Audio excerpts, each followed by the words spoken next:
Readings of Almighty God's words on the pursuit of the truth. How to pursue the truth. 26. Whether I am chatting or formally fellowshipping and preaching, my purpose in every word I speak, every matter I talk about, and every aspect of truth I fellowship on is to enable you to know your own corrupt states, to recognize your defects, deficiencies, inadequacies, and difficulties, and most importantly, to know your own corrupt dispositions and the revelations of your corruption in various backgrounds and environments. Once you know your corrupt dispositions, you will have a deeper understanding of yourselves. You will know your own measure. You will become a bit more reasonable. And you will compare yourselves against God's words and find the relevant principles of practice and paths of practice in God's words to resolve your own difficulties, whether this be resolving the corrupt dispositions you reveal in daily life, or your inadequacies in humanity. Gradually, you will cast off these corrupt dispositions and the various satanic thoughts and viewpoints that God detests, and by accepting the truth, achieve true changes in your views on things and your life dispositions. This is the only way that is in accordance with God's intentions. In all these words I speak, whether chatting with you in daily life or formally fellowshipping and preaching, every word is spoken based on your actual situations. I speak these words because I have seen your needs. Although the facts I list may have undergone some simple processing, these examples are representative instances selected based on the facts of your revelations of corruption and your actions. By using these facts and examples, I expose mankind's corrupt dispositions and nature essence so that people can reflect on themselves, and this will yield good results. Therefore, no matter what topic I fellowship on, firstly, there are no traps. Secondly, there are no plots. And thirdly, there are no tests. It is all to enable you to better understand God's intentions and God's requirements, to achieve viewing people and things, and conducting yourselves and acting according to the truth principles, and ultimately to come before God and have submission and fear toward Him. These are all facts. So, when I communicate or chat with you about some matters that occur in daily life, or engage in formal work-related exchanges and inquiries, no matter how many years pass, when you look back, do you see any plots or traps in my words? Is there any intention to exploit you? Is there any intention to extort you? No.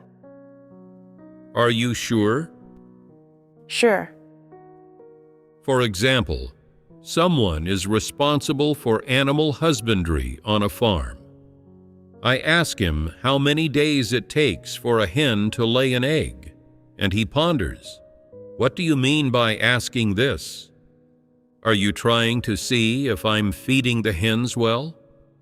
Then, how should I answer appropriately? If I say they lay 1 egg a day, that's not actually achievable. That would be lying. If I say they lay 1 egg every 2 or 3 days, will you think I haven't fed the chickens well, and that I haven't given them nutritious feed? Then, how should I answer appropriately? He keeps pondering in his heart and never gives an answer. Actually, I have no other intention in asking this. I just want to get some information about how the chickens were being raised. But as soon as I ask, he reads too much into it and keeps trying to guess what I mean by asking this. Tell me, are such people difficult to deal with? Is it even possible to communicate normally when being in contact with such people? It becomes impossible to communicate. I have a habit. I always like to go around and check things out. Sometimes I discover some problems. If it's an issue of environmental cleanliness, then it should be tidied up. If it's a personnel issue, then adjustments should be made. If it's an issue relating to professional skills, then we should consult and learn. When problems are discovered, they should be corrected. Many problems have been discovered inadvertently and resolved during everyday chats. Some actual problems were easily resolved. So, there's no need for people to be so nervous when coming into contact with me and engaging with me. Many problems are discovered through being in contact with people and are easily resolved. Being in contact with people and chatting with people is so necessary. It's not just about understanding the situation and discovering problems, but also about solving problems at the same time. Isn't this a gain? When I chat with people, some speak truthfully, while others think in very complicated ways and dare not speak truthfully, always wondering if I have hidden meanings in my words or if I'm trying to scheme against someone. So, as soon as I ask them something, they become nervous and start sweating from their foreheads. I say, "It's not hot. Why are you sweating?" They say, "You may not feel hot, but I do. What you said scared me so much that my heart almost jumped out of my chest. Now my palms and soles are sweating. My heart is pounding, and I don't know what to do." I say, "You don't need to be nervous. I'm just casually talking, just chatting. If there really is a problem, we'll just resolve it. Don't think of me as so terrifying, as if discovering any problem means I'll execute your entire extended family. I don't resolve people. I resolve problems. Resolving problems is key. What kind of faith should you have? On the one hand, I definitely act according to principles, absolutely justly. I will not act with emotion, willfulness, or arbitrariness. I will not find you displeasing, then pick fault with you, nitpick, or look for flaws, and then kick you out and find someone who is pleasing to me to do the work.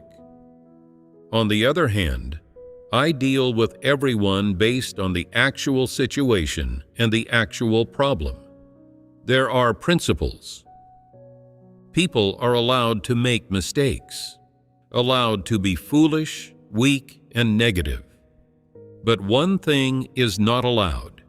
If you are troublesome and intentionally disrupt and disturb the church's work, then you should reflect on yourself. If you do not safeguard the interests of God's house, if you always betray the interests of God's house, then the church does not need you to do your duty. God's house will have to find a suitable person to replace you. This is acting according to principles. How I solve problems, how I handle issues, how I deal with people. It's all done according to principles. You don't need to worry that I will deal with you if I discover any problem with you.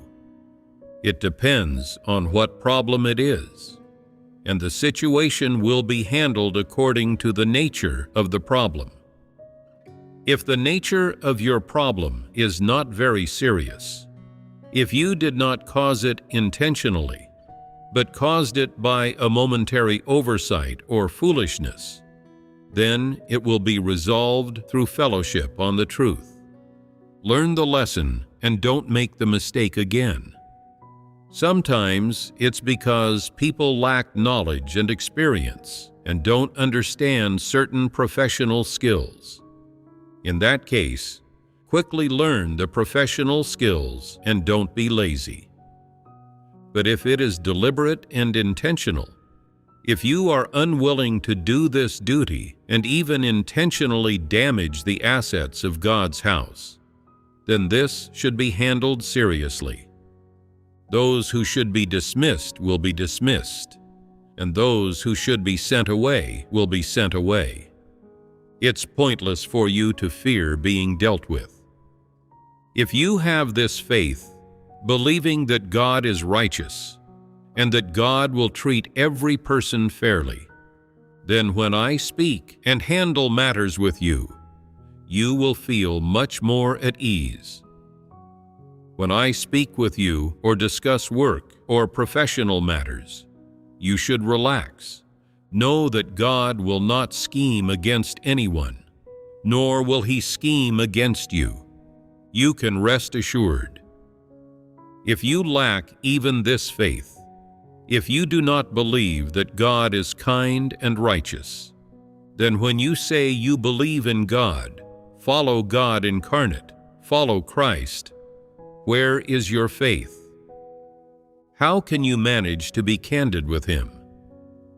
If at every turn you are guarded against Him, speculating about Him, suspicious of Him, and scrutinizing Him, then you have no true faith in Him. If you have no true trust, no true faith in this person, then to what extent can you believe in my words? Is there any statement that you can truly believe, truly accept? There almost aren't any, right? Once, I went to a church to see how things were. When I entered the room, I first greeted everyone. Some people came over, promptly offered me a chair to sit on, and then said they were discussing something.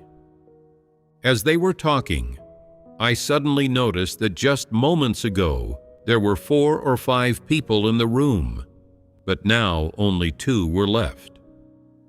I thought perhaps they had gone back to their rooms to comb their hair and freshen up and would be out shortly. But I stayed there for quite a while and they didn't come out. I understood then. They didn't welcome me. I had come at an inconvenient time. I was an uninvited guest. My arrival made them feel constrained and uncomfortable. They thought, "Is there some purpose to your visit?" They were afraid of falling into a trap, afraid of being tricked, afraid of some plot. So they refused to meet me face to face and refused to communicate or interact with me. This is no exaggeration, nor have I added any embellishments. I'm not telling a story. This really happened. Perhaps only when I opened the door and left did they finally breathe a sigh of relief, saying, "Finally, he has gone." Oh, that scared me to death. I thought to myself, do I have such great charm that I can frighten people to this extent? Tell me, what problem does it indicate when people exhibit these manifestations? I've truly never seen people believe in God like this. This type of person likes to live in dark corners. They don't like to live in the light, and they don't like to live in an open and above-board way. Tell me, when I am in contact with you, do you feel awkward and nervous? not wanting to communicate with me? Or are you willing to come into contact with me, wanting to gain some truth, and you don't mind even if it makes you a bit nervous? What is your state of mind? Although we feel a bit nervous, it's fine as long as we can understand the truth and gain some benefit. Most people, after coming into contact with me and communicating with me for 2 or 3 hours, find many words in my fellowship to be very important, to be things that they have never heard before. So they feel that listening to these words that day was incredibly worthwhile, and they become particularly willing to listen to my fellowship. If I occasionally engage in some casual talk, they feel a bit disappointed and are only satisfied if they can gain something from my words. For such people, I am willing to fellowship on some truths, incorporating real-life matters so that everyone can benefit. Some people, when they see me, are always afraid that I'll ask them about certain situations and that they'll not know how to answer and appear very awkward. Such people's minds are too complicated. They are not simple. Others are willing to seek the truth, openly sharing whatever difficulties they have without fear of being laughed at. That's the right approach. The principle of our communication and dialogue is to open our hearts and say whatever is on our minds, to speak truthfully. I engage and interact with you within normal humanity. Due to my identity and status, I know more than you do, so of course I should speak more. If you are willing to listen, you can gain something. If you are unwilling to listen, I will not force you. On the topics we discuss, if you have insights, ideas, experiences, understanding, or knowledge, you can also share them. This is called interaction. This is normal humanity. If you feel that what I say is very important, then you should listen attentively. If you cannot take in what I say, then I will stop speaking and let you speak. If you have nothing to say, I will ask you questions and guide you. For example, I might ask, how has your church life been recently? Are there any difficulties in doing your duty? If you have difficulties, you should speak of them truthfully, and I will help you resolve them. This is called interaction, and it's something that should exist within normal humanity. Isn't this something everyone likes? If you have conscience and reason, your humanity will be normal, and our conversations and chats can be built on a foundation of candidness, trust, and respect, allowing us to open up and speak what's in our hearts. If you do not possess conscience and reason, and do not want to seek the truth, then there is only one path for you to practice. From now on, learn to not scrutinize, to not try to read my mind from my words and expressions, to not be constrained, and to not speak words of testing. Some might say, I can't achieve these things. In that case, just keep your mouth shut. If you are told to stay silent, but you think I am scheming against you and constraining you, that's also easy to handle. You can just walk away. I have no demands of anyone I meet, and I never constrain people. If someone always finds fault with me, and whether I speak to them or not, it is never okay for them, then I can only stay away from such a person and avoid contact with them. If some people are always afraid to be in contact with me, always thinking I will scheme against them, yet still want to be in contact with me to gain some truth, I say that with such a mentality, you cannot gain the truth. You are not a person who loves the truth. You always think the worst of people, believing no one is as good as you. No matter what I say to you, you always think I must be scheming against you. You don't believe me and have no trust in me whatsoever. In that case, it's impossible for us to live in harmony. At the very least, we are not aligned in terms of humanity. We have no common hobbies or interests, no common goals to pursue or aspire to. In terms of humanity, the path you walk, your happiness, anger, sorrow, and joy, and your likes and interests are different from mine. Everything you like is negative, while the topics I want to talk about all involve positive things. You are always trying to scrutinize me. No matter what truth I fellowship on, you always ponder if there's a plot within it, if I'm scheming, if you might suffer a loss or be deceived. If you're always pondering these things, what kind of scene would then arise when we speak and engage with each other? Awkwardness. In that situation, I would feel uncomfortable around you, and you would feel uncomfortable around me. We would both feel uncomfortable. Wouldn't being around each other like this just be mutual torment? Would there be any happiness in that? There would be no happiness in that.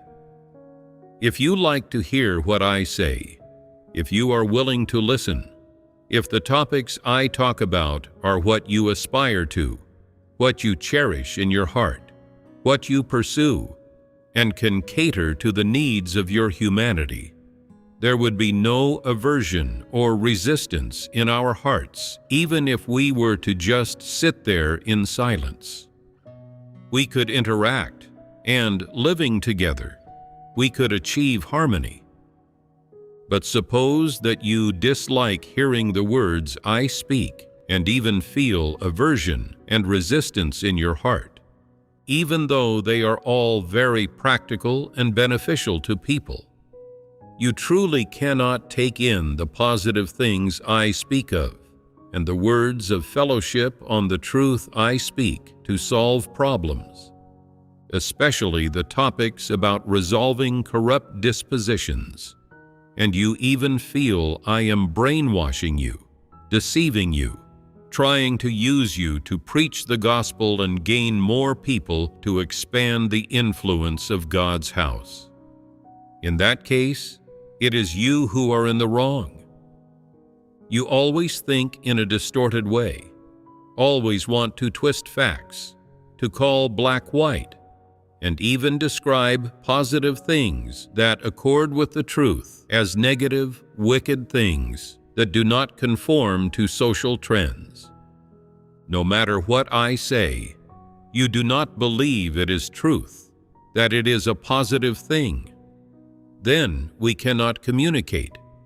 Because there is no common language, we cannot live in harmony. We cannot eat at the same table. We cannot achieve being of one heart and mind. Then, what kind of person are you? To be precise, you are not part of God's house. You are a non-believer.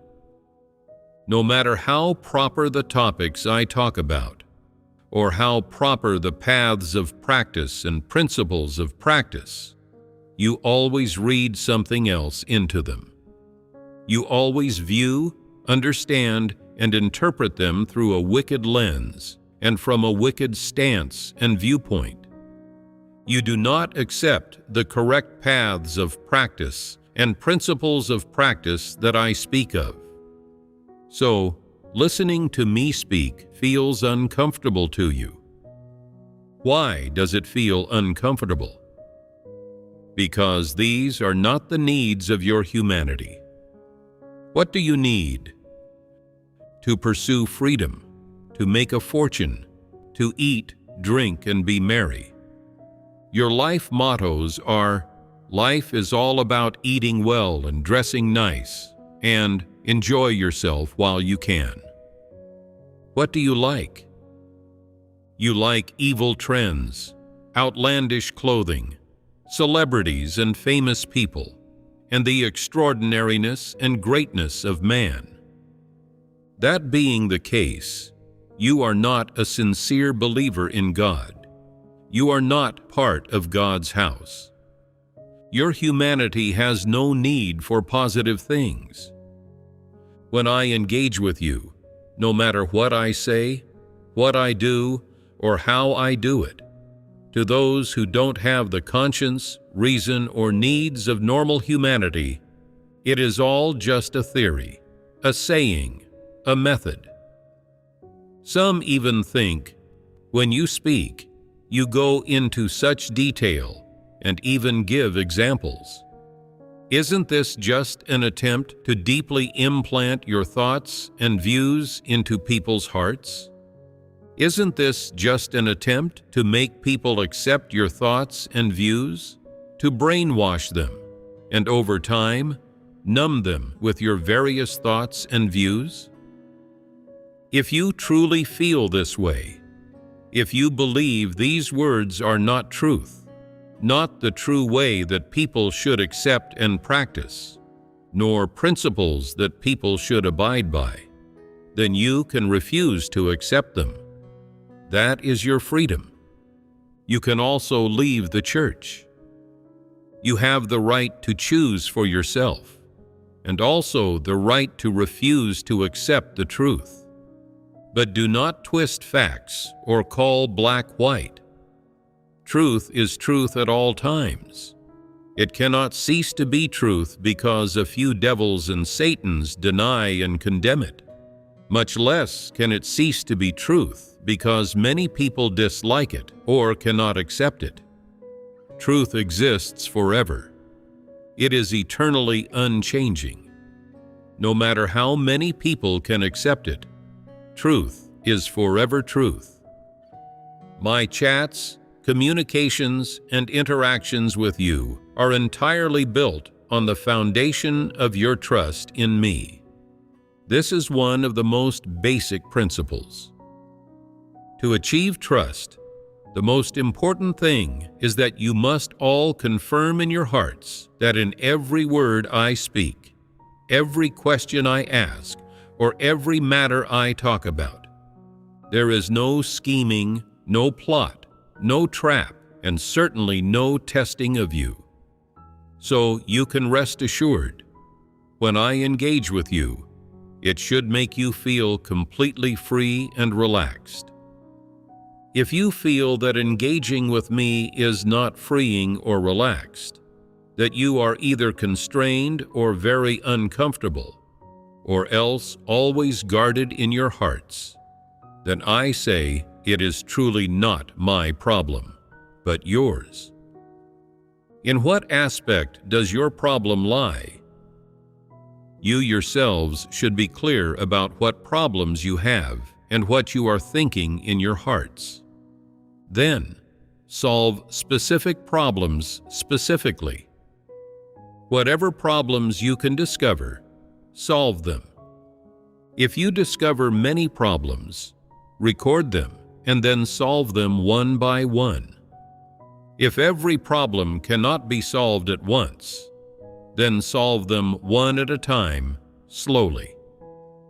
When these things happen, you should examine and reflect. See what you were actually thinking at the time, on what issues you think that way, and what viewpoints you develop on what issues. Then gradually resolve them. One day, when you let go of these thoughts and viewpoints in your heart, these problems are all resolved, and you truly understand the truth, and see the value of the truth, then you will trust me. You will believe that I can treat any person and any problem according to the truth principles and will absolutely not scheme against you. Consequently, our interactions can become relaxed and joyful.